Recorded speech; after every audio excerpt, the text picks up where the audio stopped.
They're riding. Buzz, buzz, buzz, buzz. Whoa! B, you need to slow down, relax and enjoy the moment. How do I do that? Easy, just use your 5 senses. 5 senses? Is that important? Where do I get these 5 senses? Baker Mole wanted to bake the best loaf of bread in the whole world, but he wanted to do it quickly because he was very busy. He's going to bake a perfect loaf.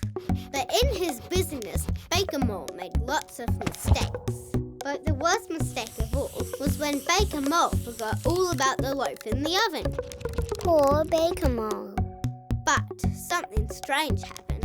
The warm, toasty steam rose gently into his nostrils, and he remembered his sense of smell.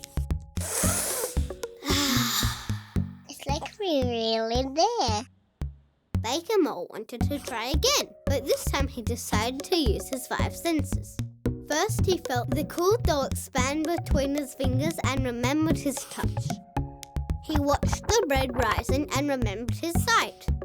He listened to the loaf pop and bubble and remembered his hearing. Smell, touch, sight, and hearing. But that's only 4 senses. Can you guess the 5th sense? Buzzing? Roaring? Space traveling. Finally, the bread was ready. It tasted perfect. Taste!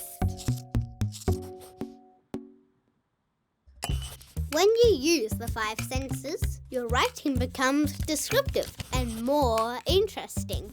It helps you to slow down and smell the roses. Roses? Where? I love roses. B.